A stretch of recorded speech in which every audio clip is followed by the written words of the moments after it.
which means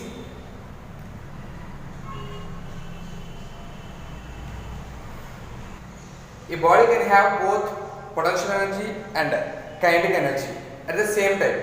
So remember, when the body is in motion and which is situated at certain height, it possesses both kinetic energy and potential energy. So initially it may not have the kinetic energy, but rather on while it's in motion, the body possesses the kinetic energy. So at wherever the body position is, if we consider both P and Ke, so that is nothing but mechanical energy. So that the body possesses that mechanical energy, so that the total energy, that is nothing but mechanical energy, is constant at everywhere. For suppose the body initially is at point A, which is on the ground, and the body reaches to the certain height, the point B. So if we consider at any point of position, if the total energy, that is the sum of potential energy and kinetic energy of a body, is constant, is same at any point. So here the body rises its height so that the potential energy increases, so that its kinetic energy becoming decreases. So at any point of position, the total energy Pe plus Ke is constant for a body. Law of conservation of energy. Energy is neither be created nor be destroyed, but it can be transferred from one form to another form. It changes its form. Before that, linear momentum. What is momentum? Momentum is denoted by capital P with an arrowhead that indicates it is a vector quantity. So linear momentum says that the product of mass and velocity, or it can be also defined as the total velocity contained in a body is nothing but momentum. So it has the units of SI unit, kg meter per second, CS unit, gram centimeter per second. Here, suppose the body having the mass is m and it is traveling with a velocity of v, right? Then kinetic energy is given by, kinetic energy is equal to half mv square. The formula for kinetic energy is half mv square, and also we know that momentum is equal to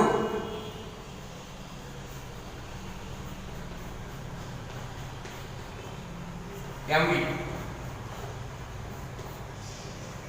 Kinetic energy formula is half mv square, momentum formula is mv. So now multiply and divide with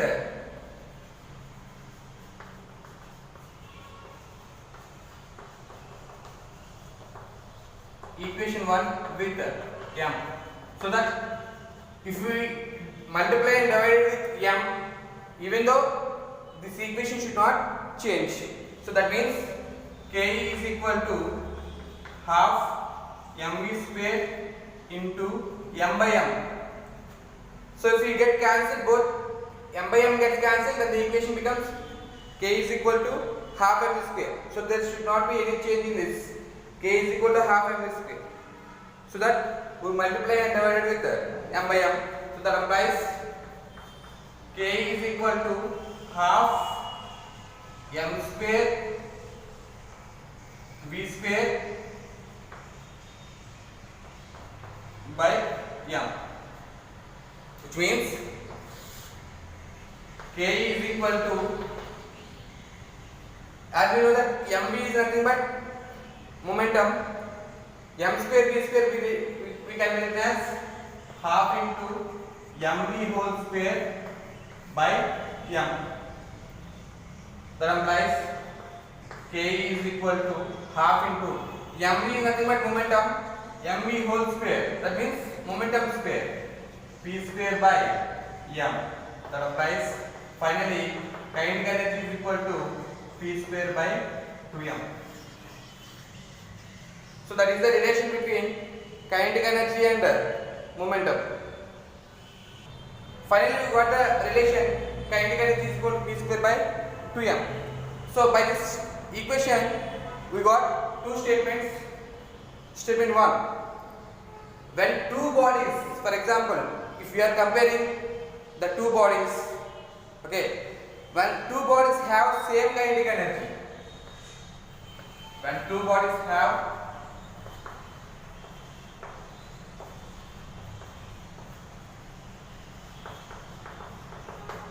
the kinetic energy is same for the two bodies, then the heavier body will have greater momentum.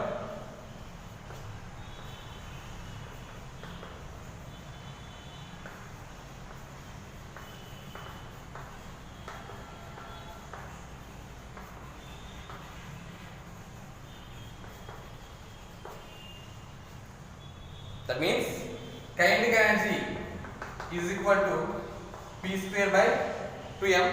So that here kinetic energy is same. That means P square is equal to 2m into kinetic energy. Clear? So we need only P. That means P is equal to square root of 2m into K. So here, since energy is constant, that means kinetic energy is constant and 2 is also constant, so that P is directly proportional to square root of m. P is directly proportional to square root of m when the two bodies have the same kinetic energy.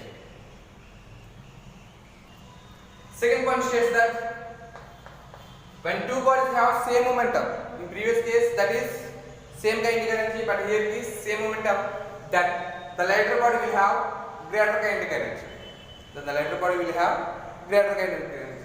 So here P square, that means here the body has the same momentum, so that K is directly proportional to 1 by m. 1 by m. So here, since in this case the momentum is constant, and 2 is also constant, we are replacing these two constants and this equation becomes directly proportional, so that kinetic energy is directly proportional to 1 by m, or kinetic energy is inversely proportional to its mass. So that means this relation indicates that if mass is low, then the kinetic energy is more, right? If mass is more, then the kinetic energy will be less. So by this statement, the lighter body will have greater kinetic energy. If mass is less, then that has more kinetic energy. Work energy theorem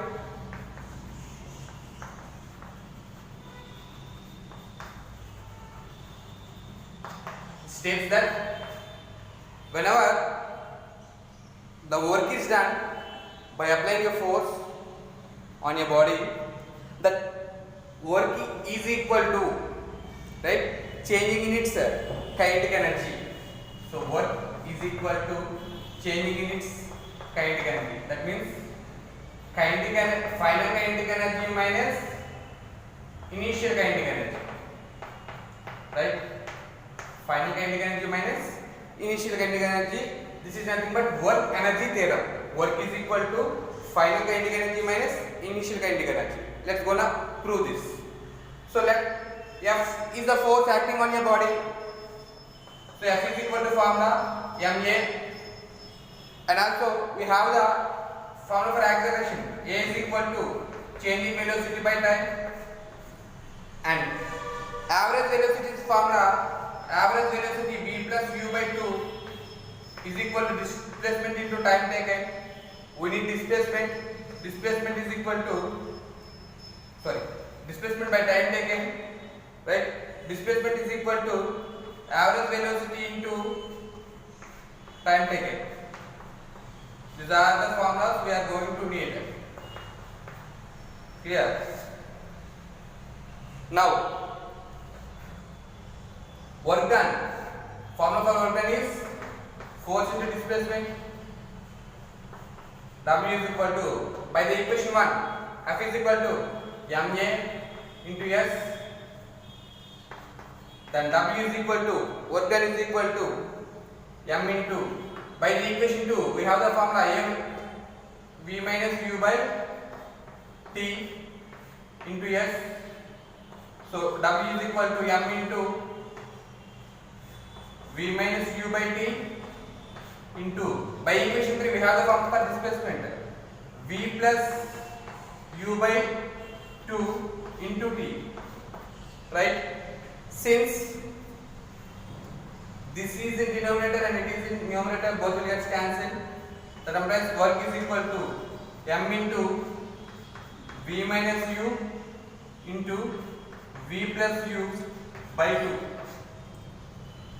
That implies W is equal to m by 2, right? Since all these in product form, I am writing m by 2. A plus b into a minus b, a square minus b square. That implies work is equal to, multiply with m by 2 into v square minus m by 2 into u square. So W is equal to, write the constant value in front, half mv square minus half mu square. So this is also considered as W is equal to, take the common values, half m into v square minus u square, right? That is the work energy theorem. Okay. There are the two bodies, body A and body B. Let's, the bodies having the masses, body 1 is m1, body 2 having the mass m2. So m1 by m2 is 3 by 1. Their kinetic energy ratio Ke1 by Ke2 is equal to 1 by 3. We have to find out the velocities v1 by v2. So kinetic energy Ke formula is half m square. So Ke1 by Ke2 is equal to half m1 v1 square by half m2 v2 square. So Ke1 by Ke2 1 by 3 is equal to half m1 v1 square. M1 value is 3, half m2 v2 square. M2 value is 1. So 1 by 3 is equal to 3 v1 square. So half of gets cancelled by v2 square. Clear? So here Ke1 by Ke2 is 1 by 3, and finally we got 1 by 3 is equal to 3 v1 square by v2 square. We need v1 by v2 whole square, right? v1 by v2. So here 3 is in numerator, send this to this side, we will get multiplied with 3. So v1 by v2 whole square is equal to 1 by 3 into 3. Here. So v1 by v2 is equal to, send this square to right hand side, that becomes square root 1 by 3 into 3. That implies v1 by v2 is equal to 1 by 3. So v1 by v2 ratio is 1:3.